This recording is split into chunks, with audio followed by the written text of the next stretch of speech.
Bien, Dios, hoy estamos acá reunidos ante ti. Gracias porque nos permites estar acá, porque podemos estar a través de este medio tecnológico reunidos en torno a un asunto tuyo. Te pido, Dios, que hoy lo que tú nos reveles de tu reino, de tu diseño, de cómo tú has planeado la vida para nosotros, podamos entenderlo. Te pido que tengamos un corazón enseñable y podamos llevar esto a nuestra vida, a nuestras familias y a otras personas. Gracias, Dios, por hoy. Amén. Bueno, bienvenidos todos.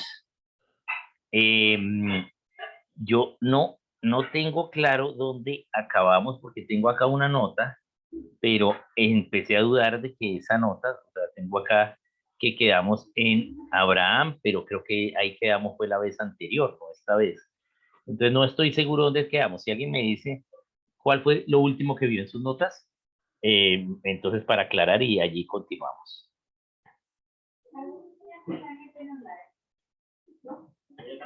¿Quién tiene algo de notas que podamos ver?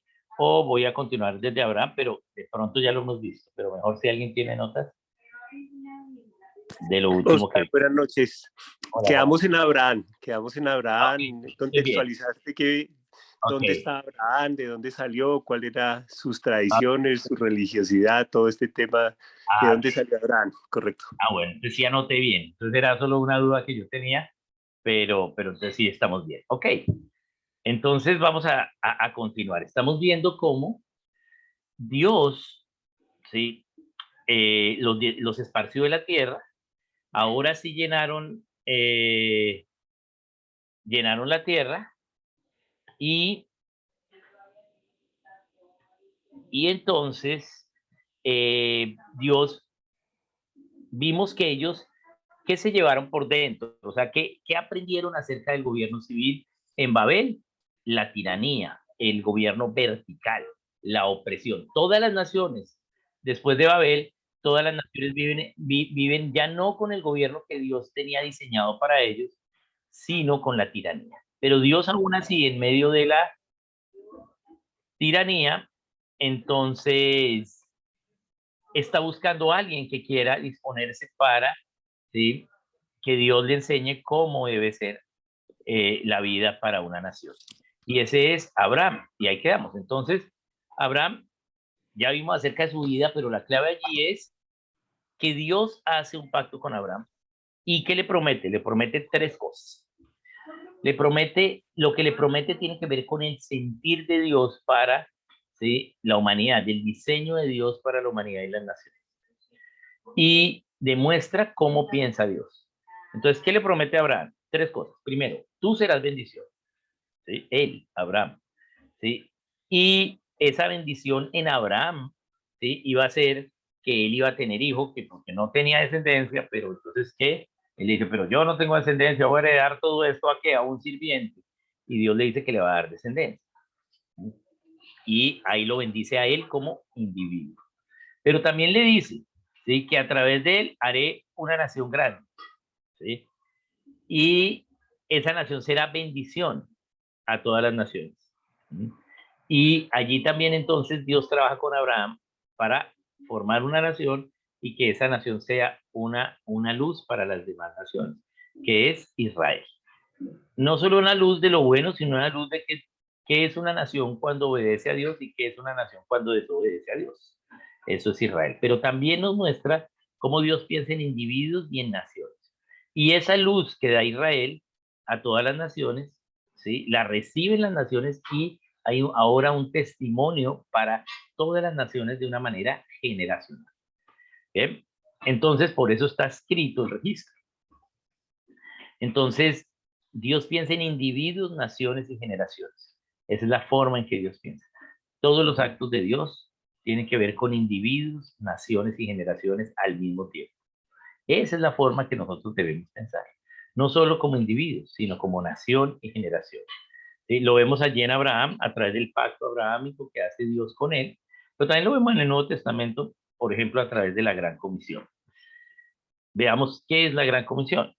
La Gran Comisión es una misión que es grande y una misión que hacemos conjuntamente y que es grande. Eso es la Gran Comisión.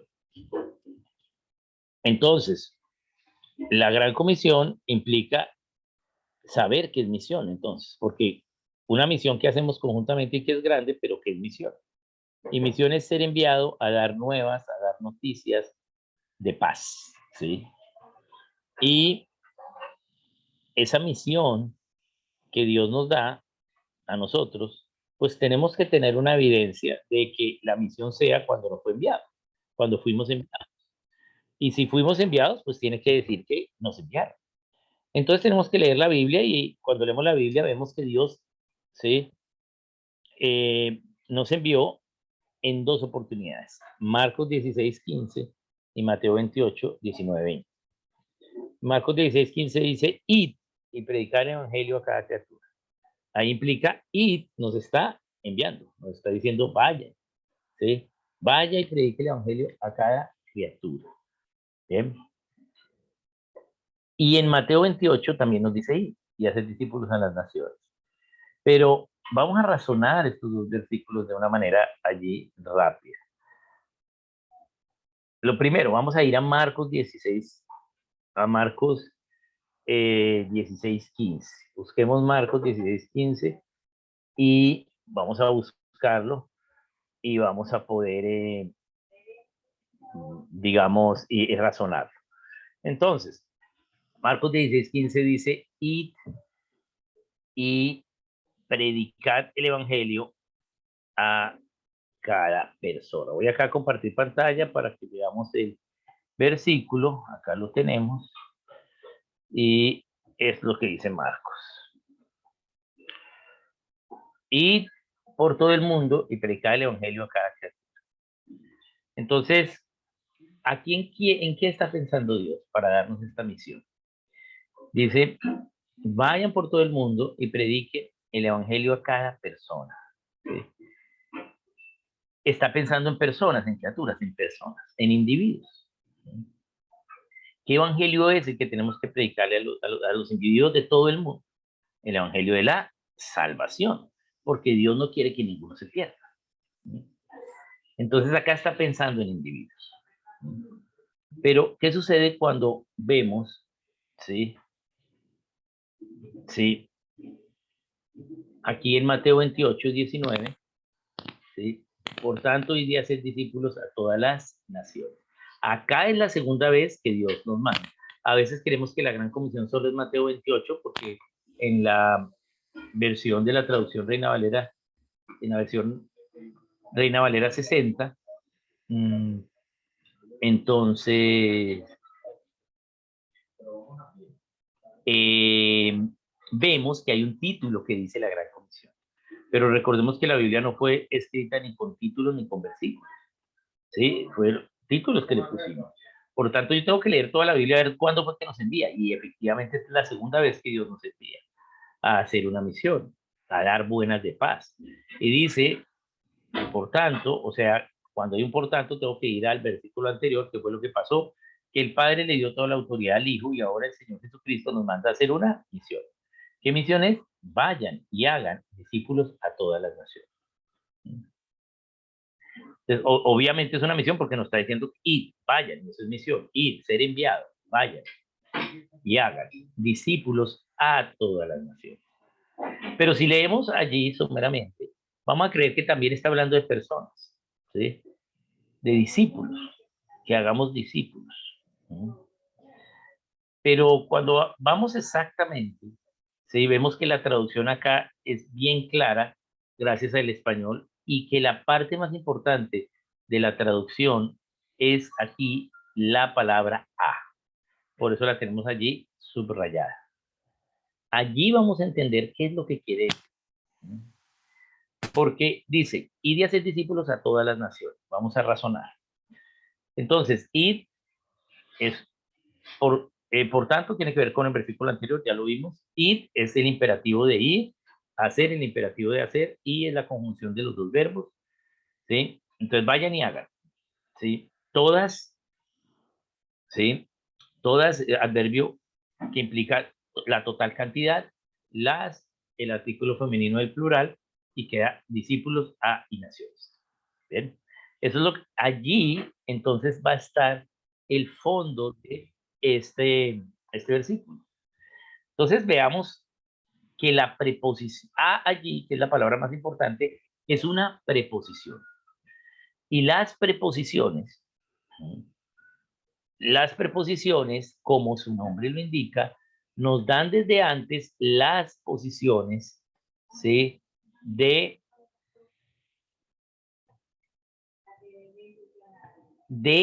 la frase. Vamos a mirarla.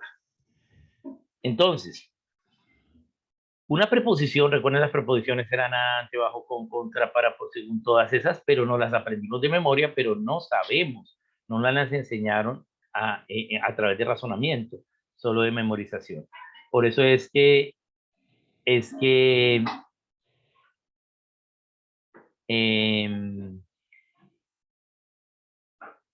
a través de ellas sirven para identificar las partes de la oración. O sea, cuando llegamos a análisis de oraciones, análisis de frases, pues ahí debíamos saber cuál es el verbo, el adjetivo, el sustantivo, el sujeto, todo eso.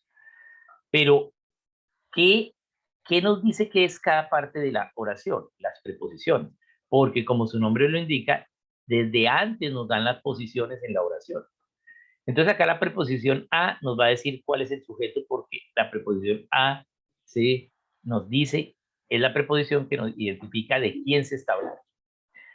¿Qué tal si dijese, id y haced discípulos en todas las naciones? La preposición en implica que debe haber un adverbio de lugar. Y si dijese, id y haced discípulos en todas las naciones, ¿cuál sería el adverbio de lugar? Naciones. ¿Sí? Naciones sería un lugar. ¿Sí? Bien. Y diría, entonces está hablando de discípulos y de personas. Bien. Pero no está allí la preposición en. Veamos acá en Mateo 24 cómo se usa la preposición en. Bien. Vamos a mirarla acá. Acá la voy a subrayar también porque veo que no está subrayada. Bien, entonces vamos a subirla. Dice, y será predicado este evangelio del reino en todo el mundo para testimonio a todas las naciones, y entonces vendrá el fin. Cuando sale en acá, porque acá tenemos en y a, entonces en todo el mundo, ¿cuál es el adverbio del lugar? Mundo, ¿sí? Allí, por eso se usa en, para testimonio a todas las naciones. Ahí naciones no es un adverbio del lugar, ¿sí?, sino el lugar es el mundo. Y efectivamente, vemos que acá debemos, entonces, si naciones no es un adverbio de lugar, ¿sí?, porque apareces a, entonces veamos de qué está hablando. Está así diciendo, vayan y hagan discípulos a Colombia. Que Colombia sea discípula de Cristo. Y de hacer discípula a Colombia. ¿Sí? Que cada nación, ¿sí?, sea discípula. ¿Sí? Y de hacer discípulos a todas las naciones. ¿Sí? Está hablando de que la nación sea discípula. ¿Sí? Y de hacer discípula a todas las naciones. Es exactamente la traducción. Y ahí habla de naciones, ¿sí? Y luego habla del bautismo de las naciones, ¿sí? Pero debido a que solo pensamos en individuo, ¿sí?, entonces tenemos estas diferencias de traducción. Pero cuando tú lo miras en el griego, está hablando en plural, ¿sí?, pero está hablando de la nación. ¿Y qué sucede? Y de hacer discípulos a Colombia. ¿Cómo hacemos discípulos a cada nación? Que cada nación sea discípula de Cristo. Y de hacer discípula a Colombia como discípula de Cristo. Bien, eso es lo que está diciendo. O sea, que está hablando de las naciones, y discípulos es un adjetivo que está calificando al sustantivo naciones, diciendo que son discipuladas. O sea, ir y discipular a las naciones. ¿Sí? Es lo que dice. Vayan y discipulen a las naciones. En inglés es más fácil la traducción, porque dice vayan y enseñen a las naciones. ¿Sí? Entonces se entiende claramente que no está hablando de personas, sino está hablando de naciones. Sí, go and teach the nation. ¿Sí? Entonces, habla de naciones, no está hablando de personas. A veces confundimos en Mateo 28 que está hablando de personas. Pero, ¿cómo vamos a discipular a Colombia? ¿Cómo vamos a hacer Colombia discípula de Cristo? Sería la pregunta. Entonces uno pensaría, pues lo más lógico es, pues que todos sean cristianos. Si toda la nación colombiana, si todos los de en Colombia, si toda la nación colombiana pues son cristianos, pues ya se disipula.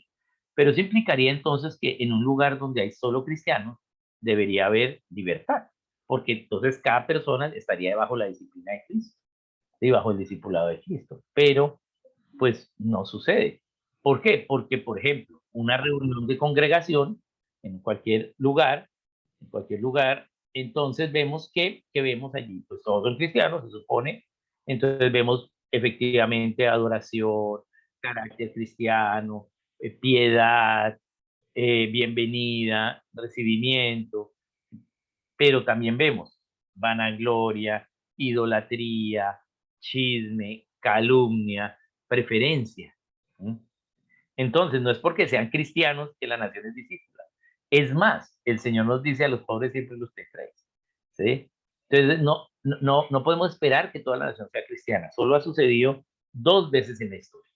¿Sí? Y es la excepción, no es la regla. ¿Sí? Los Estados Unidos iniciaron como una nación cristiana, ¿sí? En cada una de sus 7 partes cuando se fundó, ¿sí? Y la nación Auca en Ecuador, ¿sí? Con la operación Auca, ha sido las 2 únicas veces en la historia que toda una nación se ha vuelto cristiana, ¿sí? De resto, ¿sí? No. Entonces, ¿cómo hacemos para que Colombia sea discípula de Cristo? El Señor mismo nos lo responde más adelante, ¿sí? ¿Qué dice? Dice, enseñándoles que guarden todas las cosas. ¿Sí? Enseñándoles que guarden todas las cosas que Cristo ha mandado. ¿Quién en una nación va a guardar lo que Cristo ha mandado? Eso es lo que tendríamos que preguntarnos. Pues los cristianos se supone, ¿sí? Se supone que los cristianos deben guardar lo que Cristo ha mandado. Por lo tanto, ¿cómo discipulamos a una nación? Porque ¿acaso los paganos van a guardar lo que Cristo ha mandado? No. ¿Sí? Solo los cristianos. Por lo tanto, discipular una nación es enseñarle a los cristianos qué ha mandado Cristo para cada cosa. Bien. Pero no solo enseñarles, sino enseñarles a que guarden. O sea, ese enseñar qué es lo que Cristo ha mandado, ¿sí? Implica que debo saber qué es lo que Cristo ha mandado. ¿Qué es lo que Cristo ha mandado? Es la cosmovisión. ¿Sí? Pero debo enseñar a que la gente la guarde. Entonces debo usar un método. Debo enseñar, pero con un método para que la gente pueda voluntariamente guardar esa verdad. Bien. Entonces, así se discipulan las naciones. ¿Cómo discipulamos Colombia? Cuando los cristianos estemos haciendo lo que Cristo ha mandado. Lastimosamente, ¿sí? Muchas veces los cristianos no somos testimonio de lo que Cristo ha mandado, sino de lo que el mundo ha mandado. Bien, pero aquí en qué está pensando Dios. Está pensando en naciones y en generaciones. Vayan y hagan a Colombia discípula de Cristo, a Venezuela discípula de Cristo. ¿Y qué pasa? Enseñándoles a que guarden, ¿sí? La verdad. ¿Sí? Y ese que recibió esa enseñanza y la guarda, ¿qué va a hacer con sus hijos? Enseñarles, ¿sí? A que la guarden. Entonces ese compromiso nacional también es un compromiso generacional.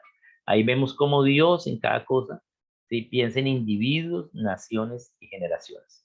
¿Bien? Así debemos pensar. Voy a hacer un ejemplo. ¿Sí? Por ejemplo, yo estoy en el Bagre de Antioquia. El Bagre de Antioquia, cerca del Bagre de Antioquia, hay las minas de oro. Hay muchas minas ilegales. Pero entonces yo digo, voy allá a sacar oro. ¿Y qué pienso? Pues la mejor reacción para sacar oro es a través del mercurio, porque el mercurio es el elemento más parecido al oro químicamente. Y entonces lo que hago es reemplazar en el compuesto del oro el mercurio y libero el oro. O sea, reemplazo el oro con el mercurio. Entonces, eso es bueno para mí porque me rinde más mi trabajo. ¿Sí? Eso sería bueno para mí. ¿Sí? Sacar oro con mercurio. Pero es bueno para la nación y la generación. No. Entonces, lo que es bueno tiene que ser bueno al mismo tiempo, tiene que funcionar, tiene que ser verdad para el individuo, para la nación y para las generaciones al mismo tiempo. ¿Cómo entonces debo pensar a conciencia cristiana? Debe ser bueno para mí, pero para la nación y para las generaciones al mismo tiempo. Bien, esa es la forma de pensar de Dios. Y así lo vemos en Abraham. Entonces, Abraham se dispone y a obedecer a Dios. Y va a hacer ese viaje a la tierra prometida. Llega a la tierra prometida. Y Abraham espera una ciudad hecha con el fundamento cuyo arquitecto es Dios. Eso es Hebreos 11:10. ¿Cierto? Él está esperando que eso pase. Bien.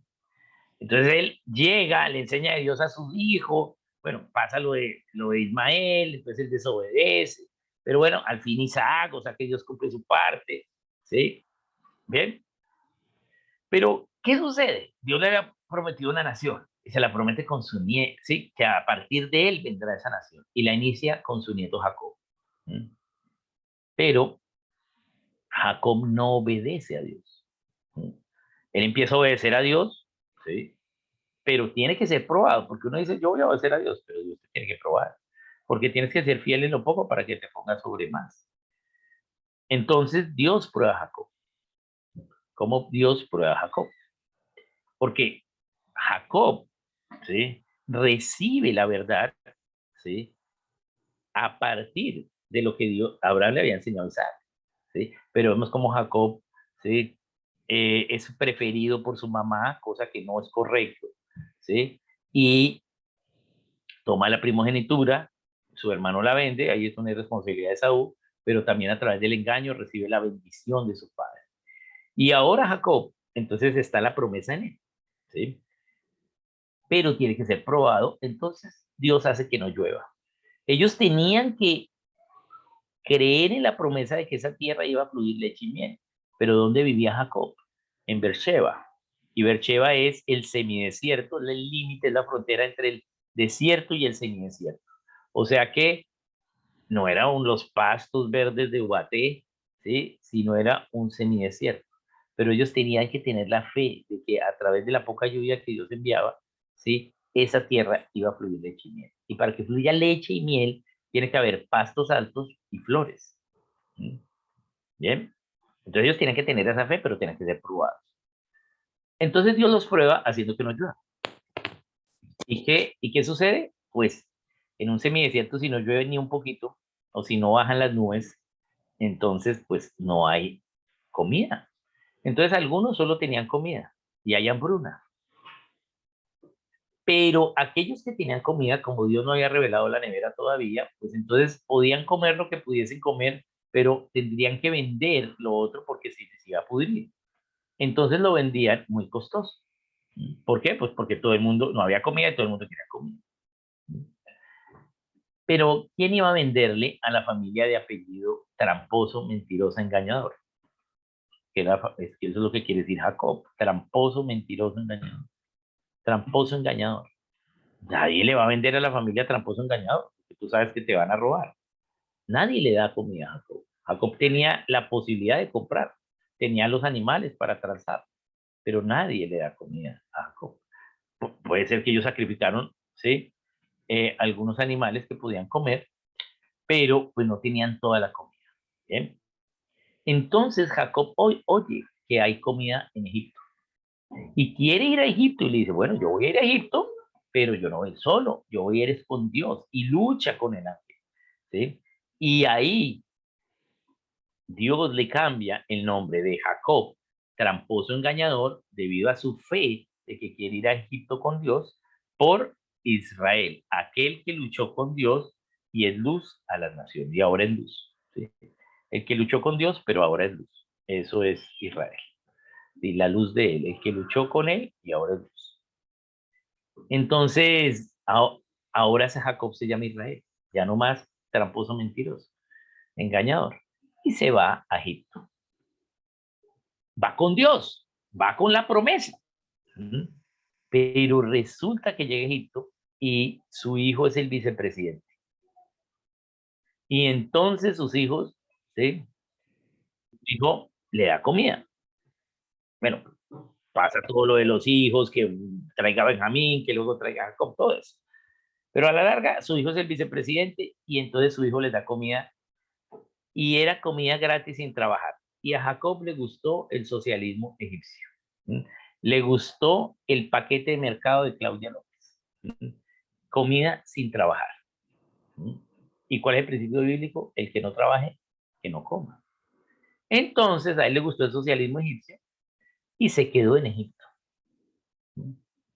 Pero no es, Dios no le dijo, bueno, ya que llegaste a Egipto, ya esa tierra no va a ser, no tienes que ir a trabajar esa tierra y esa tierra no va a fluir leche y miel. No, Él tenía que ir por la comida y tenía que devolverse a Beersheba, ¿sí? Pero Jacob dice, pero acá tengo comida gratis, yo como rey, yo que me voy a ir allá a ese tierrero a trabajar y a tener fe a ver si llueve o no. Yo mejor me quedo en Egipto. ¿Sí? ¿Cuánto costó esa desobediencia de Jacob? 400 años de esclavitud. ¿Ven? Porque Jacob desobedece. Entonces, eso que Dios le prometió a Abraham, no lo pudo ver Abraham porque Jacob desobedece. Entonces, 400 años en Egipto en esclavitud. Hasta que Dios encuentra a alguien lo suficientemente manso para poder liderar a un pueblo necio, ¿sí? Y que es Moisés. Entonces, Jacob sabe que hizo mal al final de su vida y dice, no, yo hice mal, ¿sí? Y por eso quiere que lo entierren allá en la tierra de él, en la tierra prometida. José va y lo entierra, ¿sí? Pero José aún así se sigue quedando en Egipto. ¿Bien? Y luego José al final de su vida sabe que hizo mal, que no creyó en la promesa de Dios y quiere también que lo entierren allá, ¿sí? Pero ya fue muy tarde y él ¿Cómo fue me le va, Beatricita? esclavizado, Bien. ¿cierto? Entonces, ahora Moisés va a liberar al pueblo. Y Moisés entonces, ¿sí? Libera al pueblo. Efectivamente el pueblo sale de Egipto, ¿sí? Ahora va para la tierra prometida otra vez, un viaje de 40 jornadas, 40 días caminando, llegan a la tierra prometida, mandan los espías, pero en ese trayecto, ¿sí? ¿Qué vemos? Que el pueblo se queja, ¿sí? De el maná. No, pero todos los días comiendo lo mismo, pero ellos no trabajaban por esa comida. Pero no, todos los días algodón de azúcar, color beige. Entonces, no, es lo que queremos es carne. Y Dios les manda las codornices. Luego llegan esos espías con el reporte, 10 con un mal reporte y 2 con un buen reporte. Y el pueblo le cree a los 10. ¿Cuál fue la consecuencia de esos dos pecados? Entonces lo que vemos es que Dios dice, yo no los puedo entrar a ustedes a la tierra prometida porque ustedes no me siguen. Por lo tanto, toda la generación de 20 años para arriba, excepto Moisés, Josué y Caleb, ¿sí? Y sus generaciones, ¿sí? Morirán. Todos los de 20 años para arriba deambularán en el desierto, ¿sí? Durante 40 años. Y en esos 40 años morirán todos los de 20 años para arriba. O sea que si usted tenía 20 años, su máxima expectativa de vida era hasta los 60. Entonces, esa es la consecuencia de no haber creído en Dios. No fue que Moisés se perdió en el desierto porque no tenía GPS, sino que tenía que esperar a que pasaran esos 40 años para que todos se murieran. Dios, ¿qué hizo allí? Los empezó a formar como nación porque ellos salen de Egipto, ¿sí? Pero con una liberación personal física, pero no interna, sino solo externa. Ellos salieron de Egipto, pero seguían teniendo Egipto adentro, y por eso dicen es mejor comer carne y volver a Egipto que ir a esta tierra prometida y luchar contra esos gigantes. Entonces Dios empieza a eliminar esa generación y a la nueva generación enseñar. ¿Y qué les enseña? Sus leyes, sus comandos, sus estatutos. ¿Bien? Y entonces les empieza a dar ley. ¿Por qué? Porque nosotros ya vimos que una nación es mínimo una familia que tiene una ley, un gobierno, la misma cosmovisión, un territorio, una lengua, ¿sí? Y entonces esta nación aún no tenía leyes. Entonces Dios le empieza a dar leyes. ¿Para qué? Para que puedan tener un gobierno. Entonces Dios le revela las leyes a ellos para que sean nación, que es la promesa que le hace a Abraham. A través de Moisés, es el dador de la ley, entonces les da leyes. Y cuando nosotros vamos y vemos la tradición, entonces vemos que Dios le revela la ley al pueblo a través de Moisés, pero ellos eran Israel eran hebreos, ellos venían desde Eber, pero eran semitas, descendientes de Sem, y Eber es uno de los descendientes de Sem, y ellos venían allí, pero también les llamaban semitas, o sea, Abraham era semita, por ejemplo, bien, y también hebreo porque era descendiente de Eber, pero habían más descendientes allí en la genealogía. ¿Qué pasó? ¿Por qué destacamos a Eber? Ah, porque Eber fue al que Dios le reveló, él se dispuso y Dios le reveló el lenguaje y la matemática para ellos. Y entonces, pues ahí viene el hebreo y la matemática. ¿Cuál matemática le dio Dios a Eber? Le dio la matemática aritmética en base 7. Es decir, ellos agrupaban en base 7, así como nosotros agrupamos en base 10. O como cuando tú vas a agrupar en base 12, que a una reunión de 12 unidades le decimos docena, de 10 unidades decena, de 25 unidades arroba, ¿sí? Y de 7 unidades semana, ¿sí? ¿Y por qué se llama semana la reunión de 7 unidades? Porque ellos eran semitas, ¿sí? Y ellos agrupaban en base 7, pero gracias a Eve, ¿sí? Entonces los semitas, que eran de gente de Sem, agrupaban en base 7. No es que en la Biblia el número 7 sea un número mágico, ¿sí? No, sino que es el número de se completó la agrupación, se completó la completitud, es el número 7. Entonces ellos agrupaban en base 7. Entonces Dios les da ley en 7 códigos de leyes. Y lo que vemos en la tradición es que venía la tablilla, esa tablilla la escribían, cada tablilla de arcilla tenía un hueco en la parte superior y en la parte inferior, y entonces unían tanto la parte inferior de una tablilla con la parte superior de la otra tablilla, cada uno de esos dos huecos a través de un lazo. Y así las colgaban para secar y ahí venían las leyes. ¿Bien? Y lo que vemos es que las leyes fueron dadas en 7 códigos de leyes, de Éxodo 20, 21, 22, y 23 y 24. Entonces, esos códigos de leyes, ¿sí? Fueron dados por Dios para Israel. ¿Qué es un código de ley? Es una reunión de leyes. Un código es una reunión de leyes. Pero lo que vemos es que Dios les dio leyes para la familia, para la religión, para la educación y la ciencia, la cuarta para la economía, la quinta para comunicar la verdad, la sexta fue para las celebraciones y la séptima para el gobierno civil. Bien, esas son las leyes que Dios les dio. Y tenemos 7 tipos de leyes. Pero si Dios les dio 7 tipos de leyes, les dio una ley para cada parte de la nación. Por lo tanto, las naciones tienen 7 partes. Y eso es lo que se conoce como las 7 partes de las naciones, los 7 constituyentes de la sociedad, las 7 esferas de la sociedad, los 7 montes, las 7 montañas, las 7 áreas de influencia. Es decir, que una nación tiene 7 partes, ¿sí? Y Dios les dio ley para cada una de esas partes, ¿sí? A Israel. Por lo tanto, ya tenemos las leyes de Dios para cada una de esas partes. Y es lo que va a formar la cosmovisión. ¿Qué es lo que Dios quiere que pase? ¿Sí? De leyes, si nosotros obedecemos en cada una de esas 7 partes. ¿Sí? Entonces vamos a empezar a ver, ¿sí? Esta idea, ¿sí? De cuáles son las partes de una nación y cómo esas partes de una nación forman la cosmovisión. Bien, entonces vamos a ir a verificar esas 7 partes de la nación, ¿sí? Y eso es lo que conocemos como constituyentes de la nación o partes de la nación. Bien.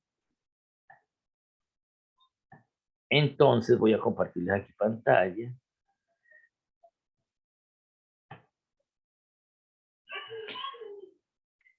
Voy a hacer, Sara, ya, voy a hacer una pregunta.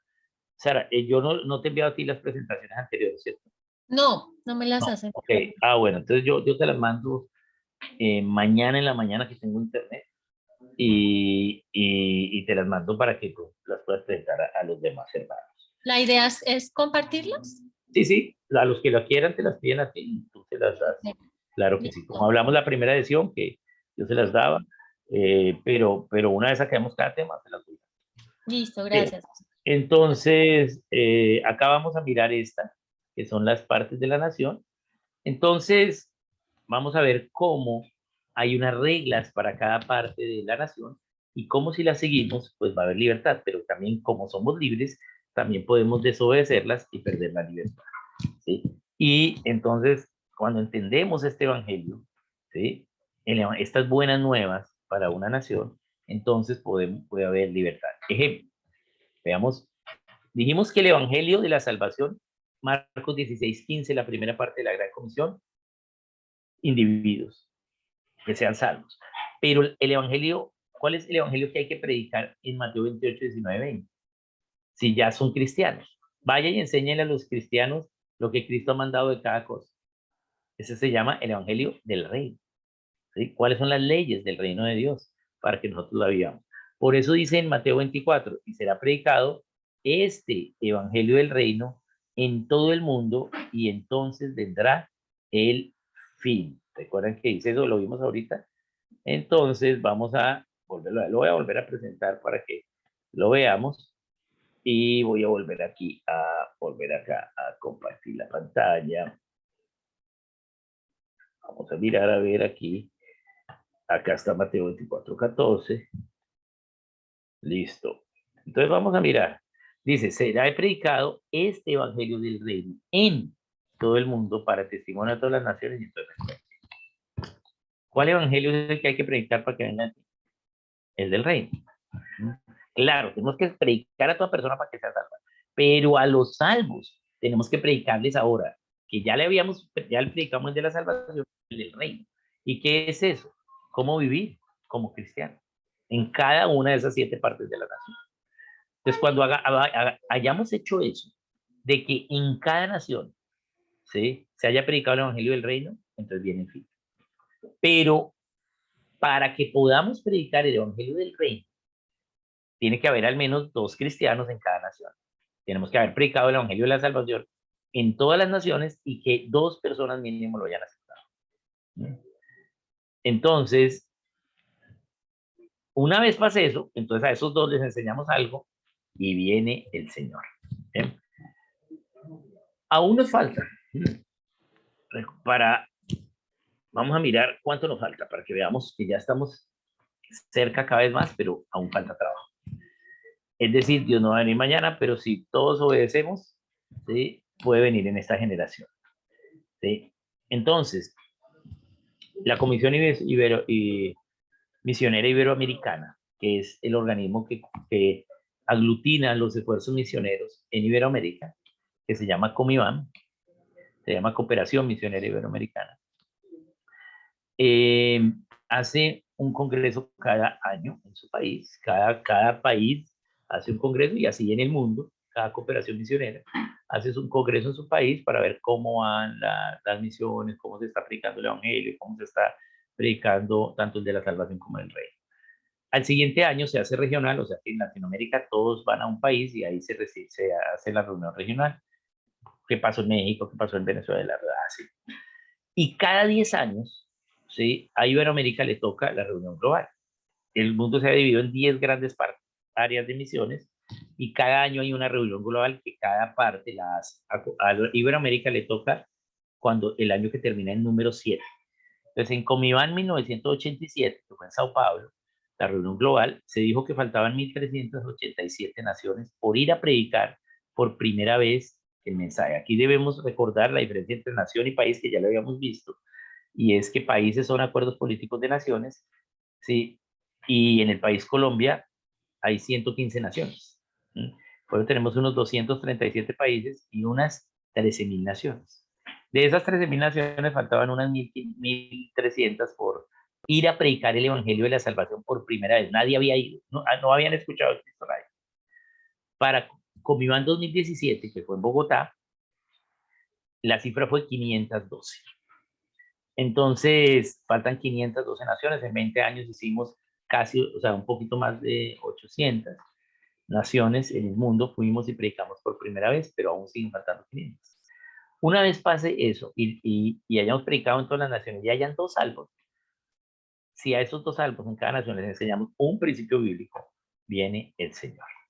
Ay, pero ¿y qué pasa si yo estaba en la selva y nadie me vino a predicar?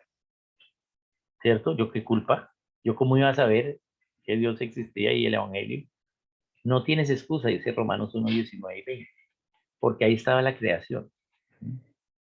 Bien, entonces lo que está haciendo Dios es que hay un testimonio ante cada nación de que se predicó el evangelio allí y que esas personas, al menos esas dos, supieron algo de los principios, porque allá, ¿sí? Como nos narra Apocalipsis, cuando estemos en el cielo, o sea, cuando ya estemos en el cielo aquí, entonces va a haber gente de toda lengua y toda nación, como dice Apocalipsis capítulo 5. Entonces, tenemos que predicar a la nación, ¿bien? Pero el evangelio del reino es el que hace que venga el fin. ¿Y qué es el evangelio del reino? Enseñarle a los cristianos cómo deben ser ellos como individuo, como nación y como generación en cada una de las 7 partes de la nación. Eso es el evangelio del reino. Entonces vamos a mirar esto, los 7 constituyentes de la nación. Bien, entonces vamos a, oye, aquí me pasa, aquí ya, ahora sí. Pues vamos a ver cómo empezar a hacer una nación de nuevo, porque pues Dios dio las órdenes de cómo hacerlo, pero Israel desobedece, ¿sí? Porque recordemos que Dios les dio la ley a ellos, ¿sí? Bien, pero ¿qué sucedió?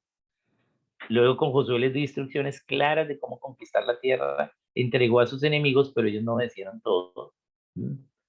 Y no hablaron con Dios, Josué no consultó a Dios, ¿sí? Sino siguió sus lineamientos y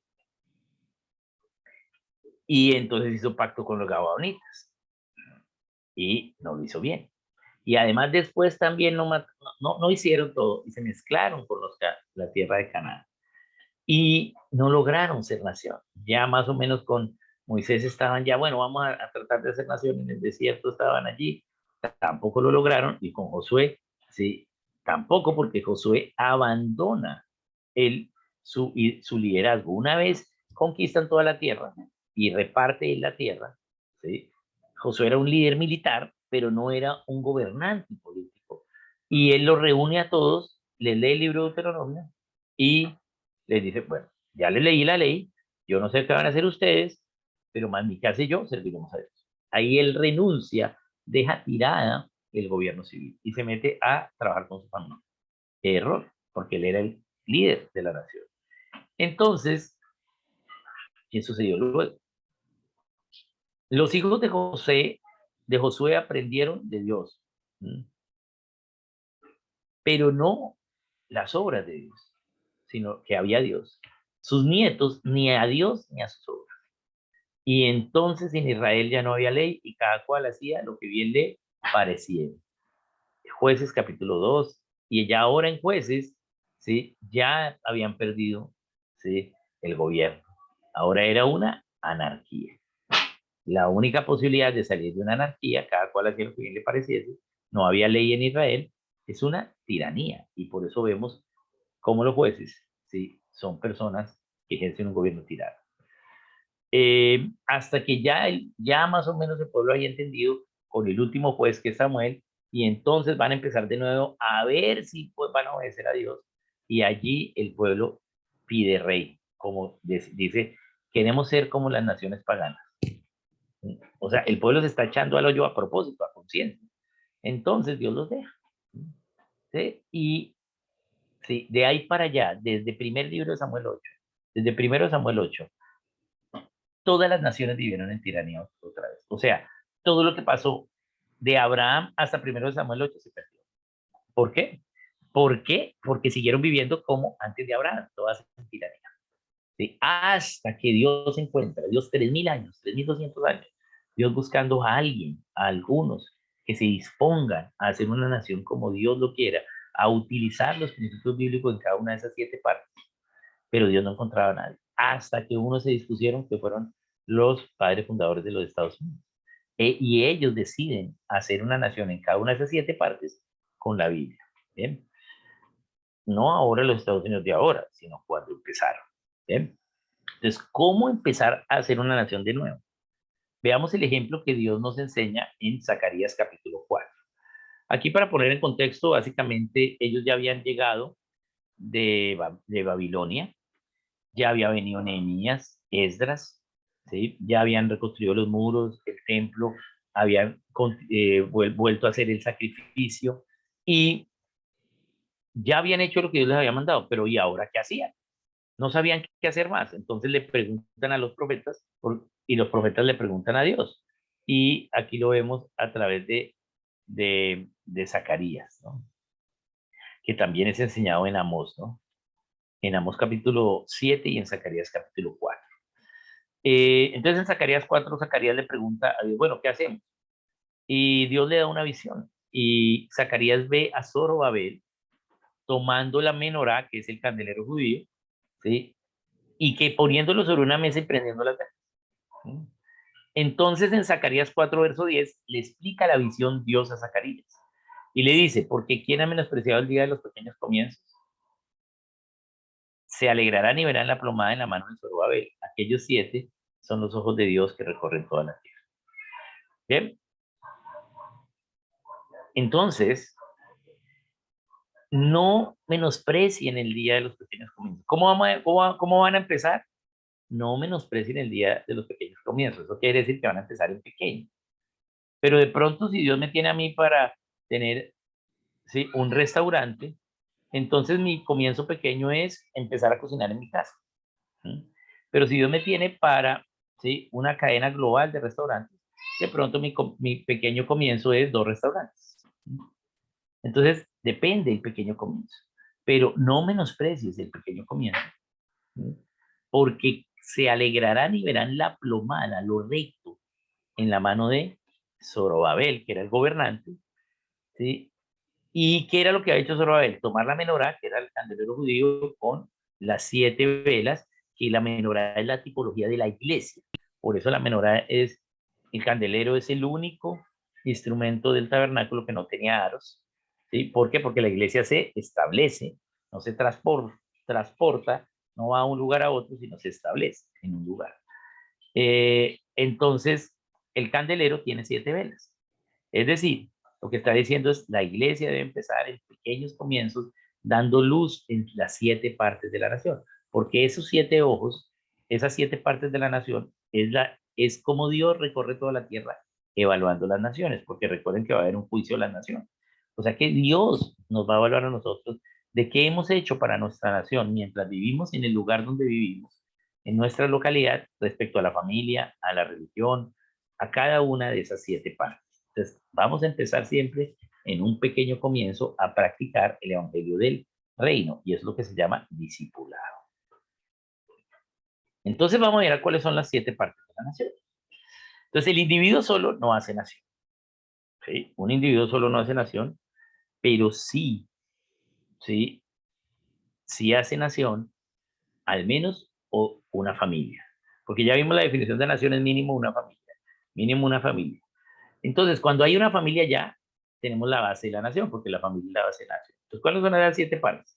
Acá en este gráfico, la esfera central es el individuo, pero alrededor del individuo está la familia, ¿sí? Luego, otra parte de la nación es la religión, la educación y la ciencia, la economía, medios de comunicación, las celebraciones, que hoy lo que celebramos es artes, deportes y recreación, y de último, el gobierno civil. Vamos a llegar hasta allí porque ya me pasé el tiempo para preguntas, y la próxima sesión vamos a empezar a explicar lo que son las partes de la nación, y la siguiente sesión vamos a ver los principios fundamentales de cosmovisión de cada una de esas partes. Bien, bien, entonces, preguntas que tengamos hasta el momento. No, pero todavía pero un momento. No, todavía me falta más tiempo, todavía me faltan 15 minutos. Sí, sí, Oscar, estamos con 15, sí. Sí, ok, entonces alcanzo. Perfecto, es que creí que todavía me faltan 15. Ok, 15 para preguntas me faltan, o sea, todavía nos falta media hora, pero, bien, entonces alcanzamos, eso me alegra. Bien, vamos, ahora, permítame, vamos a volver porque alcanzo a adelantar un poquito más. Okay. Bien, entonces, listo, tenemos estas 7 partes, voy a explicarlas. Ya sabemos de dónde viene esto, ¿sí? De las líneas de que Dios le dio a Israel en los códigos de leyes, ¿bien? Entonces, las naciones tienen 7 partes. Entonces, la familia es una de las partes, la parte más básica. La religión. Ustedes van a encontrar en materiales de cosmovisión que le llaman la iglesia, pero no es una buena traducción, ni siquiera una buena escritura, porque no siempre los errores son de traducción. Realmente más es que creemos que es la iglesia. Pero la iglesia no es una parte de la nación, ¿sí? Es la religión, ¿sí? Porque es que en la nación no solo hay cristianos, ¿sí? Y los únicos miembros de la iglesia son los cristianos, pero también hay musulmanes, también hay satanistas, ¿sí? Eh, entonces es la religión, además porque la iglesia no se circunscribe a una nación, la iglesia es supranacional, es una nación santa de real sacerdocio, está sobre todas las naciones, ¿sí?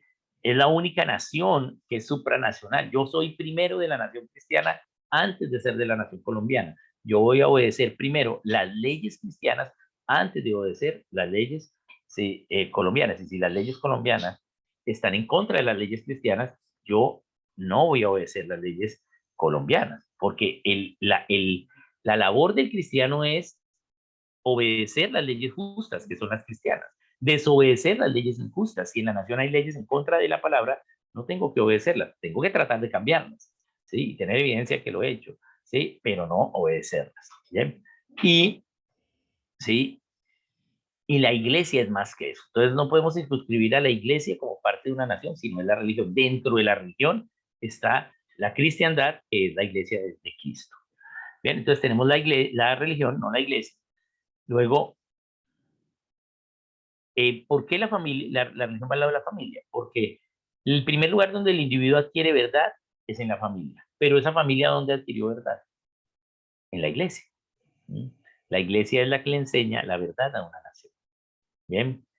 Y cuando estos individuos adquieren la verdad, entonces, ¿qué hacen? Educan. Entonces, aquí están organizadas el orden de las partes de las naciones de acuerdo a cómo el individuo adquiere la verdad. El individuo adquiere la verdad en su familia, luego la entiende, es en la iglesia, luego la enseña a otros, ¿sí? Y la vive, ¿sí? Eso es la educación de la ciencia, vive esa verdad, ¿sí? Y luego, al vivirla, va a prosperar, entonces hay una economía, ¿sí? Y una administración de esos recursos, ¿sí? Luego lo quiere comunicar al mundo, ¿sí? Entonces, hey, esto es verdad, esto funciona. Entonces, ¿cómo comunicar la verdad? Y luego celebra, ¿sí? De que ha hecho lo correcto y luego asegura que cada una de las otras 6 partes puedan hacer el diseño para el cual Dios los diseñó y asegura que cada una pueda hacerlo, y eso es el gobierno civil. Entonces tenemos estas 7 partes de la nación: la familia, la religión, la educación y ciencia, la economía, los medios de comunicación, la celebración y el gobierno civil. Estos son los tipos de leyes que Dios le dio a Moisés. Dios le dio estos tipos de leyes, ¿sí? Ahora, aquí usted ve que cada parte, cada esfera tiene la misma parte, el mismo ancho. Ahí no es correcto, ¿sí? Por eso es que también le llamamos esferas de la sociedad, porque esta fue la presentación original que se usó para empezar a enseñar esto. Pero tiene un error, y es que no todas tienen la misma parte, el mismo ancho. La familia es donde más vamos a trabajar, pero la familia es delicada, es de cristal, es frágil, pero hay mucho trabajo en la familia. ¿Sí? Entonces, ancha, pero frágil. El gobierno civil es donde menos trabajo hay, es angosta, pero de acero, porque está protegiendo a todas las demás esferas. Bien. Entonces, la mayoría de gente cristiana va a ser llamada a hacer su vida ministerial, su gran comisión hacia la familia. ¿Sí? Y la menor cantidad hacia el gobierno. Pero todas estas 7 se necesitan, porque entonces los que sirven a la familia van a decir, no, si solo trabajamos en la familia, entonces ya hay libertad.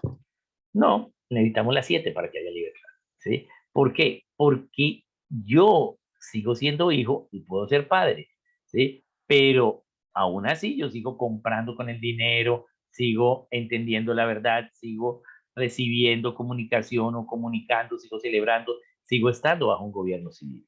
Bien, entonces todos somos parte de cada una de estas 7. Dios nos va a llamar a servir en alguna o en algunas. ¿Bien? Entonces Dios nos llama, ¿sí? A servir. ¿Sí? Y no es que a mí Dios me llamó a la educación. y entonces yo no tengo nada que ver con la familia ni con el gobierno civil. No, yo tengo que saber los principios de todo, porque esa es la cosmovisión, ¿sí? Y como individuo, ¿sí? Servir a Dios, obedeciendo a Dios en cada una de ellas. Y en el servicio que me mande a hacer, pues hacerlo para enseñar a otros, ¿sí? Entonces, si me mandó a la educación, pues tengo que ser un buen maestro y enseñar a otros. Bien, bien. Entonces, todos estamos en todas, por eso todas son transversales, ¿sí?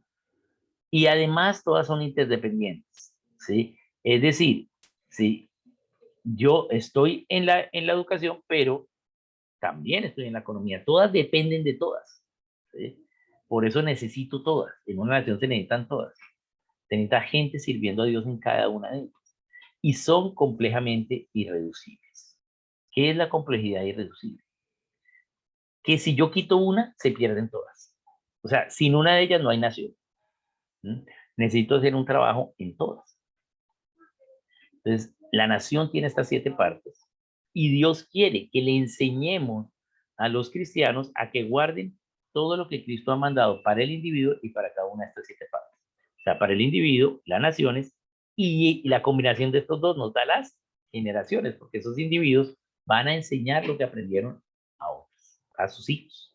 ¿Bien? Y como Dios piensa en individuos, naciones y generaciones, eso es lo que se llama el discipulado. Lastimosamente, hay iglesias que creen que el discipulado es hacer el encuentro 1, 2, 3 y 4, ¿sí? Y no entienden lo que es el discipulado, que es discipular la nación. ¿Cómo?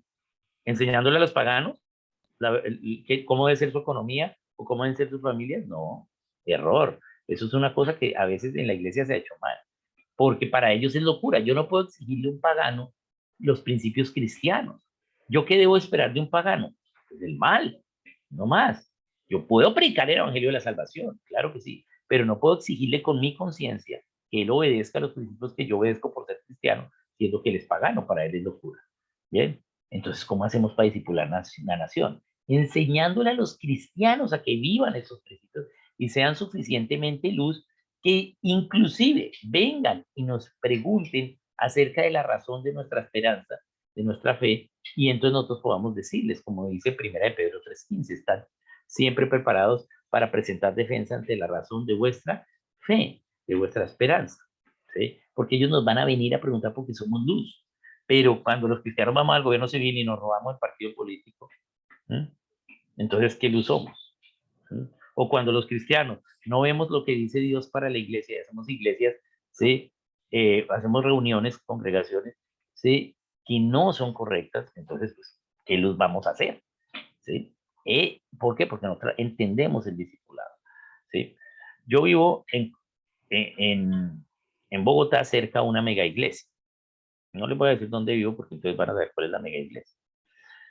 Pero yo soy vecino de una mega iglesia. Entonces nosotros educamos en casa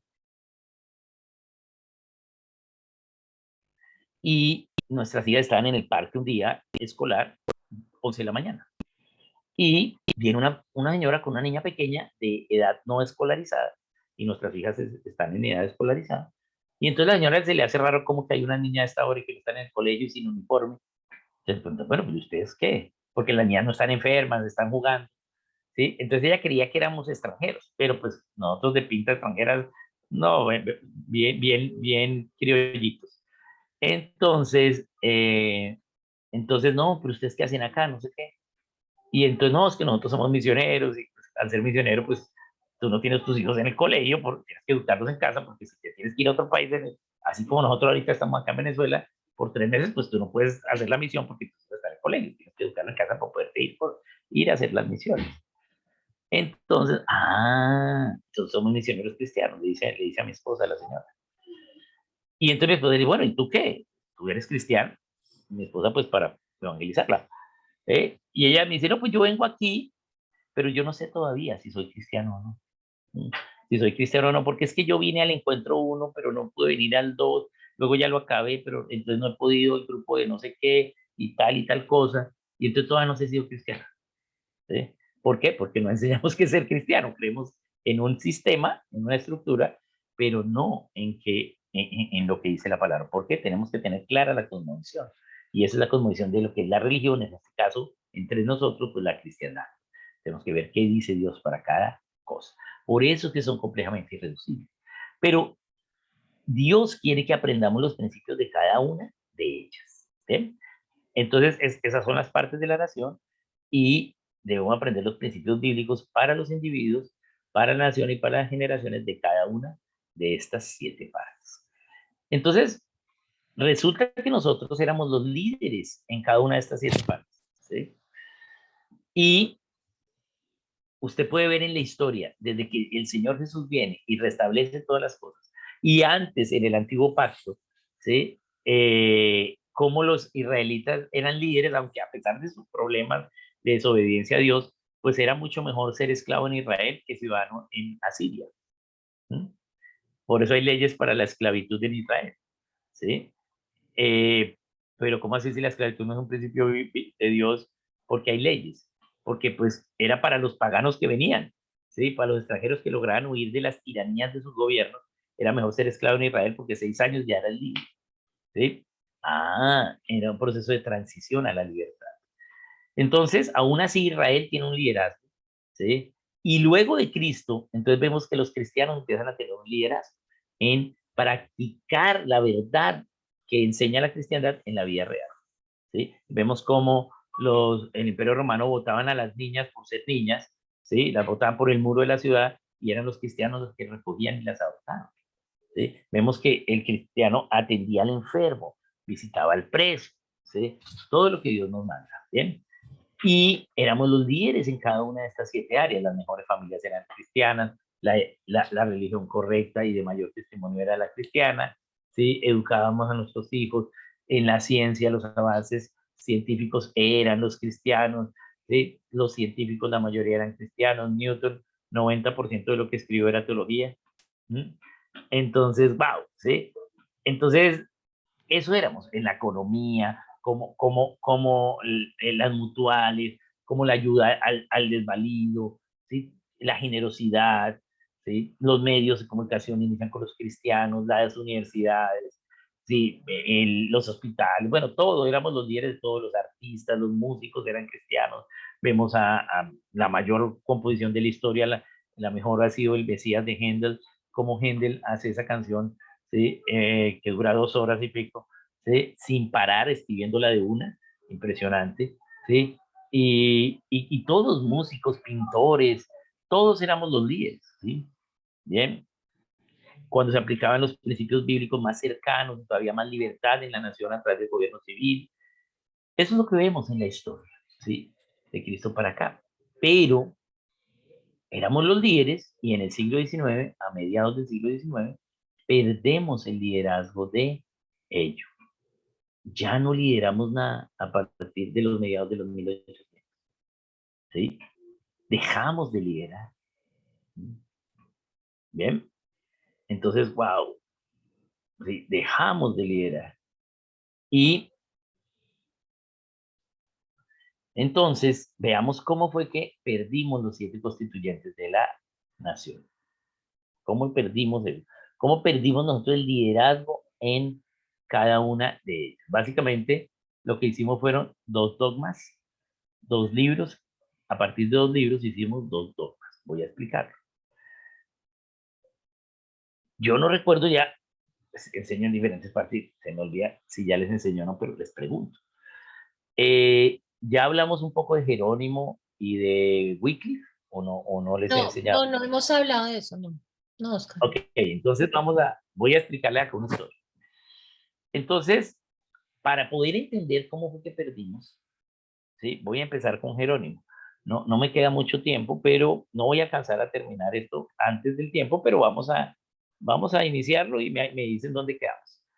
Entonces, resulta que la iglesia empieza,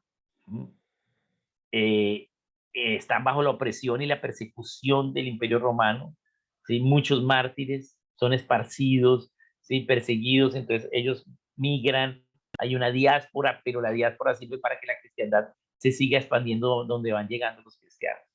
Bien, hasta tal punto que el testimonio de los cristianos, ¿sí? El carácter de los cristianos ante los paganos, ¿sí? Hace que la gente conozca la cristiandad.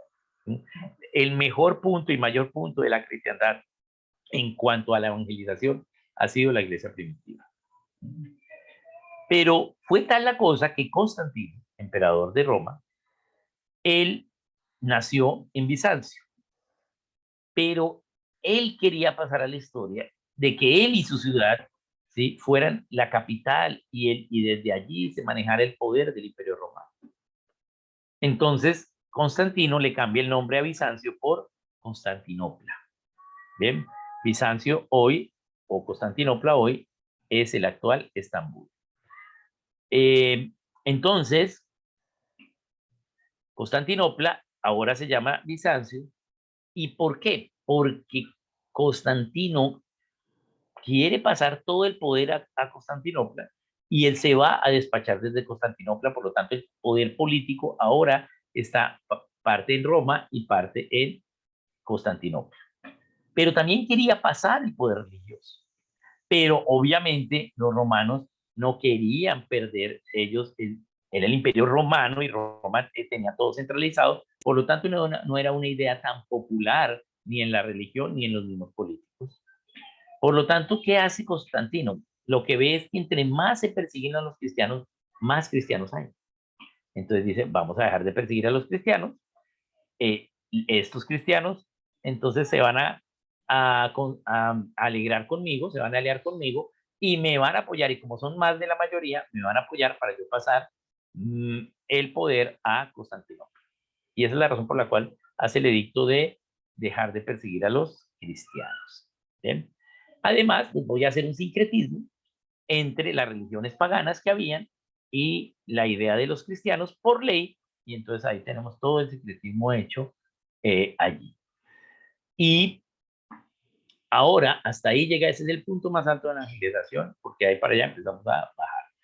Bien, en cuanto a al tipo de evangelización, digamos, personal, ¿no?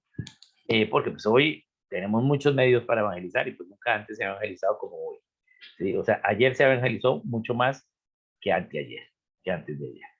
Bien, pero allí ahora los cristianos dejan de ser perseguidos, empieza una iglesia, ¿sí? Como tal, la iglesia, pero ya controlada por el gobierno, porque lo que hace Constantino es nombrar un clero, que eran sus amigos políticos, que compartían la idea, ¿sí? Y sobre todo aduladores, ¿sí? Lo que llamamos hoy en Colombia lagartos, ¿sí?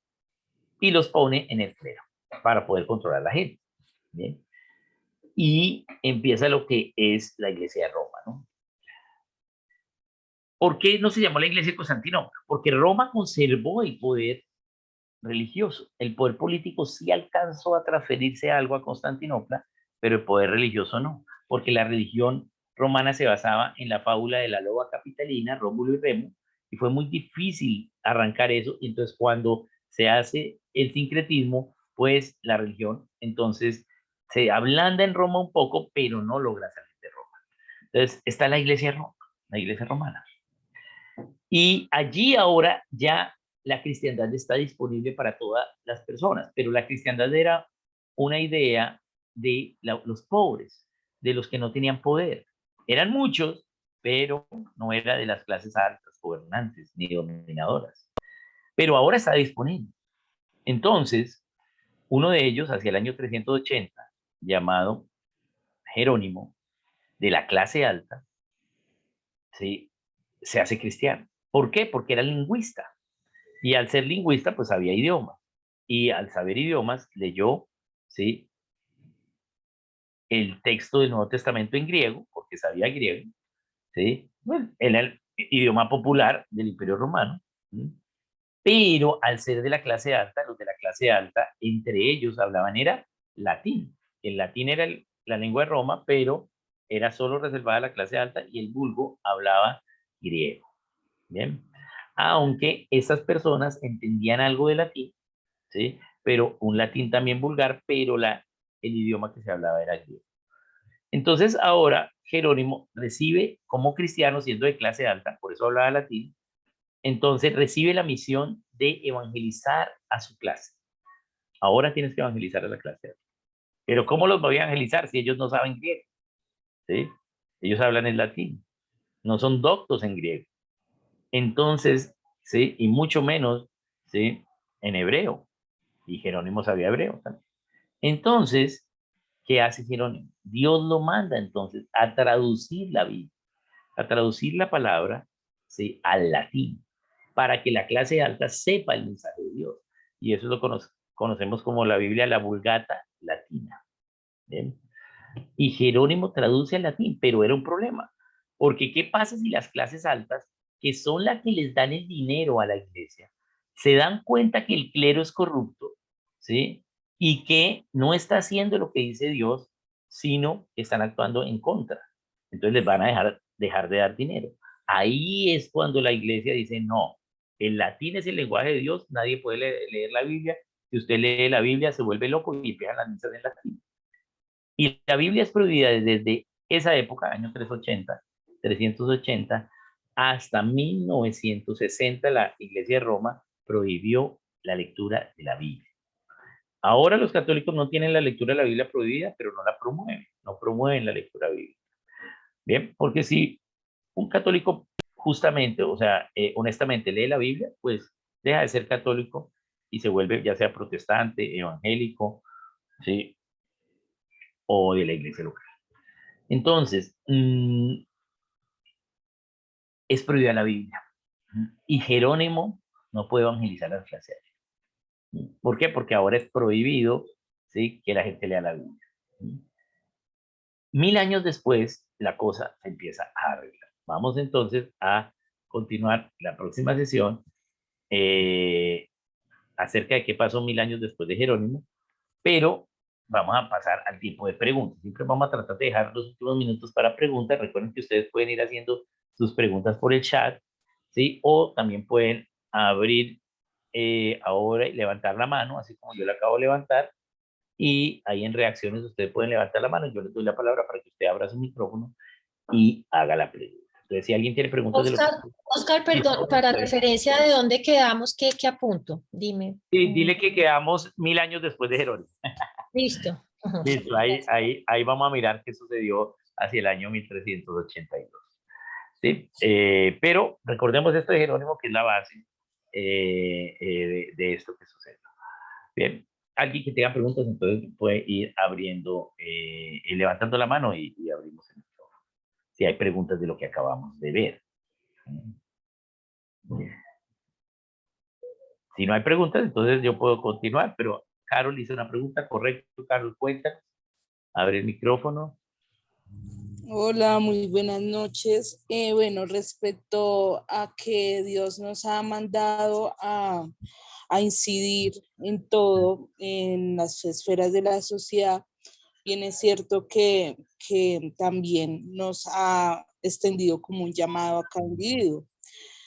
Bien que a nivel general el llamado es predicar el evangelio y hacer discípulos en todas las naciones. También es otro llamado, digámoslo así, como físico, que es en la esfera tal vez ya sea de gobierno, educación, salud, pero pues hay algunas personas que no saben su llamado, que no saben su propósito. Mi pregunta es, ¿cómo nosotros como cristianos, ¿sí? Bueno, digamos que hay cristianos que se congregan y demás, están trabajando en X o Y cosa, pero tal vez, no sé, sea el llamado de Dios en ellos o no. Bien, entonces la pregunta es, ¿cómo hacemos para que los cristianos entiendan su llamado y lo sigan? Entonces, eso es una labor de los padres, ¿sí?, de los padres cristianos y de la iglesia en cuanto a los menores hijos de padres, ¿sí? Entonces vamos a empezar primero por los padres. Los padres cristianos son los encargados de enseñar a sus hijos, y dentro de esas labores de enseñanza, entonces tienen que saber cuáles son los dones que Dios le ha dado a sus hijos. Recordemos que los dones que Dios dio, dice la palabra que Dios dio dones a las personas, ¿cierto? Salmo 68, por ejemplo, lo dice, y bueno, más parte romano. ¿Sí? Entonces Dios nos dio dones y cada ser humano tiene un don. Pero los dones son para el servicio a Dios. Todo ser humano tiene dones, ¿sí? Hay una lista en la Biblia. O sea, en la Biblia vemos varias listas de los dones que Dios dio, que son 19, para que el ser humano pueda servir a Dios. Pero no es que Dios necesite que le sirva, no, Dios necesita que hagamos algo. No, porque si no, no sería Dios.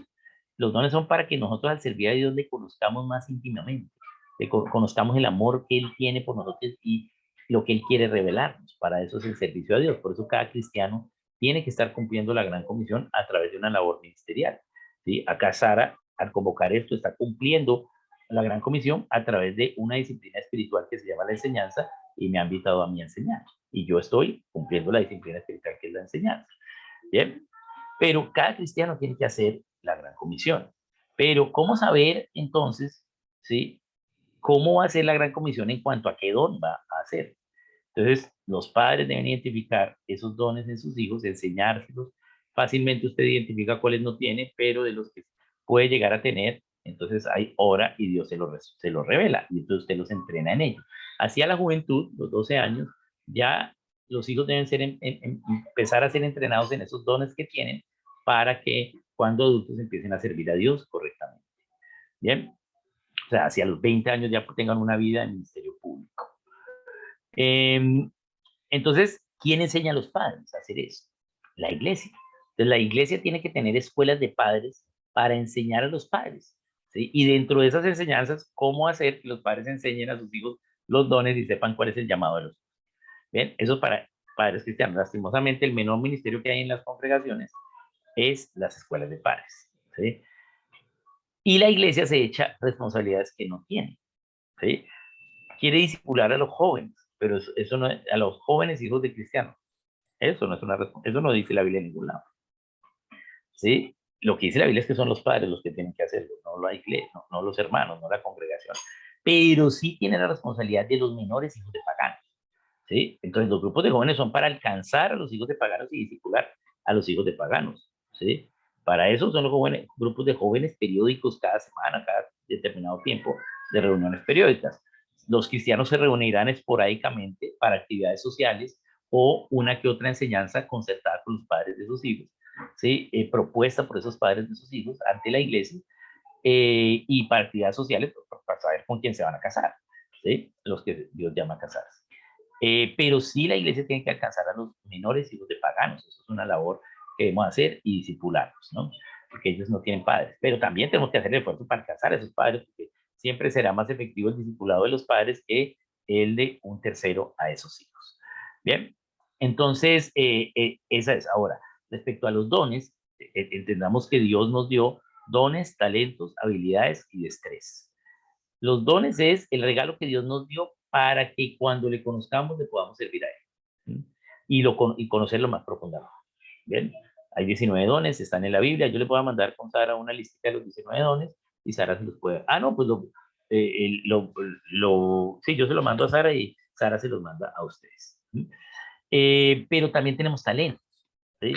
Los padres también deben identificar los talentos. Esos talentos que son, talentos es en lo que soy bueno naturalmente, en lo que soy bueno sin entrenar. Tengo talento para el fútbol, nunca entreno fútbol, pero siempre juego bien. Eso es. Entonces necesito talento, ¿sí? No tengo talento para los idiomas, entonces voy a estudiar francés y duro 6 meses estudiando francés y ya más o menos pronuncio algunas palabras, pero quien tiene talento para los idiomas, en 3 semanas estudiando francés, ya tiene las mismas palabras que yo tengo en 6 meses. ¿Por qué? Porque tiene talento. Pero ese talento implica disciplina. Pero si yo no tengo talento, me toca estudiar. Y eso es lo que es una habilidad. Una habilidad es en lo que soy bueno, pero como resultado del estudio, del correcto entrenamiento y la correcta práctica, no naturalmente. ¿Sí? Entonces yo puedo lograr una habilidad, pero me esforcé, estudié, me capacité para lograr una habilidad. El talento es en lo que naturalmente soy bueno. ¿Bien? Y lo otro son las destrezas. Las destrezas es cuando yo uso, ¿sí?, mi don, mi talento o la habilidad lograda, ¿sí?, hasta el punto de masterizar un conocimiento en sus principios básicos. Y eso es lo que se llama, tengo la destreza en esto, ¿sí? He masterizado, he dominado un conocimiento y puedo entonces ahora enseñar. Por eso es la destreza, ya es cuando puedes enseñar a otros, ¿bien? Porque lo has masterizado. Entonces, son los padres los que deben hacerlo y de acuerdo a esos dones, pues vas a tener el llamado, ¿bien? Entonces, eso es lo que hay que ver y cómo le vas a servir a Dios a través de ellos, ¿sí? Entonces tenemos varios dones, como por ejemplo palabra de ciencia, palabra de sabiduría, discernimiento, espíritu, lengua, interpretación de lengua, sanidades, milagros, apóstol, profeta, evangelista, pastor, maestro, dar, presidir, exhortación, bueno, así los que me acuerdo, pero son 19, pero les voy a mandar lista, claro, con mucho gusto. Bien, Sara tiene una pregunta. Oscar, es que me llamó la atención en la parte donde estabas hablando que dijiste Moisés no se perdió en el desierto. Tuvo Sí, que no, cumplir 40 años, porque normalmente nos enseñan es que ese pasito era como de unos días, 7, no sé, 40 algo así. jornadas, 40 días. Sí, Y algo así, por eso pero dice, que por cada día que estuvieron los espías y por cada día del viaje, ¿sí? Porque fueron las dos causas, ambas fueron 40 días que estuvieron los espías en la tierra. Y el viaje de que salieron de Egipto hasta la tierra prometida fueron 40 jornadas, que son las sí. jornadas que hablan en Éxodo. Por cada uno de ellos, un año en el desierto, ¿sí? Entonces, por eso fueron 40 años. Pero entonces no fue que se perdiera, sino que tú decías que era que tenían como que Tiene que esperar a que todos se murieran. quitarse, como que esa generación terminara por lo que Sí. estaban contaminados por Egipto. Eso Sí, fue lo que... y Dios usó, y ahí Moisés tenía que enseñarles. Y lo que vemos nosotros no es que ellos hubiesen andado mucho. O sea, si tuvieras el mapa de lo que hicieron, ¿sí? Ellos la mayoría del tiempo se quedaban en el tabernáculo. O sea, la nube la mayoría del tiempo estaba encima de ellos, ¿sí? Pero de un momento a otro ya, entonces Dios empezó a mover la nube y ellos tenían que recoger todo. Pero no era que se la pasaran errantes, no. Ellos duraron varios años en algunos lugares, ¿sí? Bien, pero Dios todo el tiempo les dio el maná, ¿sí? Bien, entonces eso es, pero había que esperar a que todos se murieran, ¿bien? Recuerden que solo se tenían que morir los mayores de 20, los de 20 años para arriba, pero carne, ¿sí? Comieron los de 19, y los de 19 tampoco le creyeron a los espías, a Josué y a Caleb, sino a los otros, ¿sí? Pero porque Dios no hizo que los de 19 o los menores muriesen, porque estaban bajo sus padres, mientras que los adultos ya estaban directamente bajo Dios. Y ¿Bien? esa es la razón por la que Moisés no pasa a la tierra prometida, entonces, Sí. justamente. Pues Moisés, pues la razón por la cual no pasa es porque él golpea con ira la roca, y era la tercera vez que él tenía ira ante ese pueblo tan terrible, ¿sí? Entonces, porque era el hombre más manso de toda la tierra. Sí. Pero debido a que allí golpeó con ira la roca para la fuente de agua, la roca de la peña para la fuente de agua, Dios entonces le dice que solo va a ver la tierra prometida, pero que no la va a pisar. Y por eso cuando Moisés sube al monte, pues la ve y muere allí. Pero también ya Moisés era de 120 años. O sea, Sí. él llegó a los 80, lo sacó a los 80, pero duró hasta los 120 con el pueblo en el desierto, ¿no? ¿Y en qué parte de la Biblia dice, perdóname la ignorancia, o uno asume que los mayores de 20 debían de morir? ¿Cómo se saca esa conclusión o dónde está? Bueno, hay varias, o sea, que los mayores de 20 son adultos o que los No, mayores no, de no, 20 debían que morir. no podían, exacto, que no podían pasar a esa tierra hasta...